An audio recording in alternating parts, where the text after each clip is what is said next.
বন্ধুরা, আজকে আমি টিকিয়া কাবাব বানানো দেখাবো। আর এটা দেখানোর মানে হচ্ছে যে আমার কাবাবটা কেন এত মজা হয়। মানে সবাই এটাই খেতে আসে বারবার। আমার আমার ছেলের বন্ধুরা মানে যে একবার খায় সেই শুধু খেতেই চায় কেন এত মজা হয়। তা আমি এটা এই জন্যেই আবার আজকে দেখাচ্ছি ভালো করে। তো এখানে আপনারা হচ্ছে আমার এখানে মাংস আছে হচ্ছে আপনার এখানে আছে হচ্ছে 524 গ্রাম, মানে হাফ কেজির সামান্য একটু বেশি। আর এখানে আছে হচ্ছে এর হাফ। এটা সবসময় মনে রাখবেন যে হাফ নিতে হবে। আর এটা কিভাবে কতটুকু কী পরিমাণ আপনারা এটাকে মানে সিদ্ধ করবেন, এটাকে নরম করবেন, টেন্ডার করবেন, এটা আমি আপনাদেরকে দেখাবো। আর এই মাংসটাকে তো আমার ভালো মতো করতে হবে। এটা এখন সিদ্ধ হোক, সিদ্ধ হওয়ার পরে আমি আবার আপনাদের দেখাবো। এই সিদ্ধর সময় এখানে যা যা মাংসে দেয় আর কি, এলাচ, দারচিনি, লং, জিরা এইসব আর কি দিয়ে সিদ্ধ করব। সিদ্ধটা হোক, মানে অয়েলটা দেবো না, উইদাউট অয়েলে সিদ্ধ করব। তারপরে এটাও ঠিক ওইভাবেই অল্প কিছু মিশ্রণ দিব মশলার, আদা রসুন টসুন। আচ্ছা, এইভাবে এখন সিদ্ধ, আপনার সিদ্ধ তখন আমি দেখাবো আপনাদেরকে। এই যে মাংসগুলোকে একটু চপ করে নিয়ে, অল্প একটু চপ করে নিয়ে তারপরে করে নিলাম, সিদ্ধ করে নিলাম। আর মাংসটাও যে একদম বাড়তে হবে তা না। আর এখানে মাংসটার মধ্যে একটু এই চর্বিটা আমরা একটু কেটে কেটে কুচি কুচি করে দিয়ে দিব, একটু মজা হয়। কারণ এই চর্বি ভালো চর্বি, এটা জমা চর্বি না, এটা পাতলা চর্বি আর কি, এগুলো ভালো চর্বি। তো আর ডালটা কীরকম সিদ্ধ হয়েছে এইটা দেখেন। এই যে অনেকের কাবাব হয়তো নরম হয়ে যায়, বুঝতে পারে না।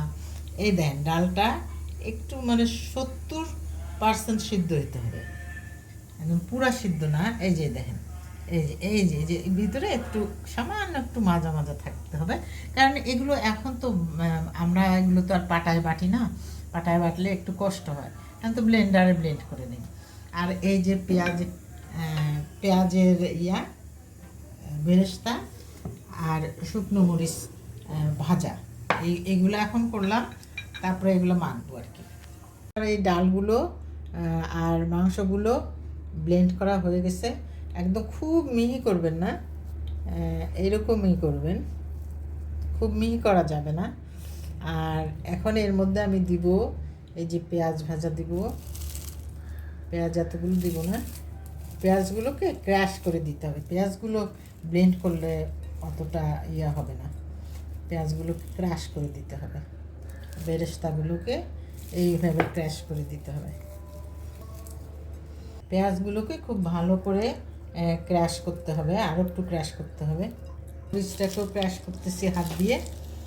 আমি কিন্তু ব্লেন্ড করি না, এটা দেখবেন। ব্লেন্ড বা মরিচটা একটু ব্লেন্ড করে নেওয়া যায় অল্প একটু। আর শিলপাটায় বাটা যাবে না, শিলপাটায় বাটলে এতটা মজা হবে না।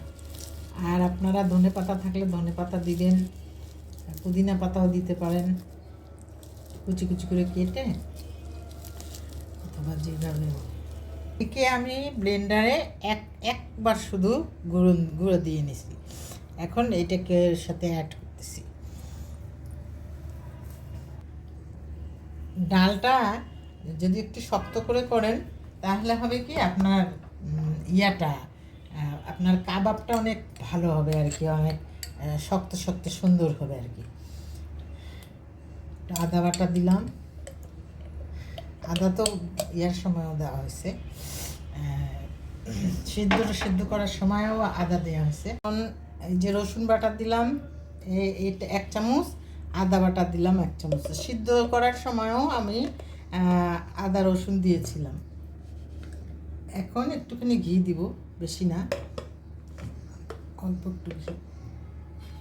এর মধ্যে একটু ঘি দিলাম। এই জিরা আর ধনে বাটা, কিউমিন সিড, কোরিয়ান্ডার সিড দুইটা করা একদম একসাথে গুঁড়ো করা। এখন দিব আমি গরম মশলার গুঁড়া, এর মধ্যে সব আছে, জয়িত্রী, জয়ফল, তারপরে আপনার এলাচ, দারচিনি, এলাচ, লং সব আছে, এভরিথিং। আমি এগুলোকে মিক্সিং করতেছি। কাবাবটা এক একজন এক একভাবে করে। কেউ হয়তো ডাল, সামান্য একটু ডাল দেয়, মাংস বেশি দেয়, তখন হয় কি মাংসটাই বেশি দাঁতে পড়ে। আর ব্যালেন্স আনতে হলে এইভাবেই করাটাই আমি বেস্ট মনে করি। মানে যে পরিমাণ ডাল নেবেন যে তার ডাবল মাংস, আমার কাছে তাই মনে হয়, এবং আমারটা অনেক বেশি টেস্টি হয়, অনেক বেশি ইয়ামি হয়। আজ পর্যন্ত মানে যতবার যে যে খায় একবার, সে বারবারই চায় শুধু। তো এই জন্যেই ভাবলাম আমি শিখাই, আমার এই পদ্ধতিতে আপনারা বানাবেন। আর দেখেন ডালটা আমি কিভাবে সিদ্ধ করছি, মানে একদম গলায় ফেলি নেই, একদম টেন্ডার করি নাই, অন্তত পক্ষে আপনার মানে 70% করাতে এটা আপনার এই মিক্সিংটা দেখেন একটা বেশ টাইট হয়ে গেছে। এখন আমি যখন ডিমটা মেশাবো তখন এটা নরম হয়ে যাবে না, ডিমটা মেশালে এটা ঠিক থাকবে। অনেক তো ডালটা কম দেয় এই কারণ তারা বোঝে না যে ডালের পরিমাণটা কি দিবে, তারা না বুঝেই করে, মাংসের পরিমাণ বেশি দিয়ে ফেলে, আর মনে করে যে ডিমটা মেশালে তো ওটা নরম হয়ে যাবে। কিন্তু আপনি যদি ডালটাকে কম সিদ্ধ করেন একটু, তাহলে কিন্তু এটা হবে না। যে আমারটা দেখেই তো বুঝতেছেন কীরকম টাইট হয়েছে। এখন আমি এর মধ্যে ডিম দিব, ডিম দিলে এটা বেশ এর টাইটনেসটা এটা যাবে না আর কি, সেরকমভাবে যাবে না, আমি সুন্দর মতো গোল করতে পারবো। সামান্য একটু ঘি দিয়ে দিলাম। এখন আমি 2টো ডিমের মধ্যে দিয়ে দিচ্ছি। এই টিকিয়া কাবাবগুলো রেডি হয়ে গেছে। তো এগুলা আমি যেভাবে করলাম আপনারা সেভাবেই করিয়েন যদি মনে করেন। তো কারণ আমার এই কাবাব খাওয়ার জন্যে মানুষ এসে বসে থাকে, এত পছন্দ তাদের, আজকে থেকে না, সেই মানে 15-20 বছর আগে থেকেই এটার প্রতি সবাই খুব আকর্ষণ, সেজন্যই আমি এটা করলাম। আর আপনারা চাইলে কাঁচা পেঁয়াজ, কাঁচা মরিচ কুচি কুচি করে কেটে দিতে পারেন, আমিও দেই, আজকে দিলাম না আর কি, যেহেতু ঝালটা মনে হয় বেশি হয়ে যাবে। তো ঠিক আছে, আমি তো একদম খোলামেলায় দেখে দিলাম, আপনারা করে দেখবেন আমার মতো করে। তো আল্লাহ হাফেজ, আমার জন্য দোয়া করবেন, আমার পেজের সঙ্গেই থাকবে।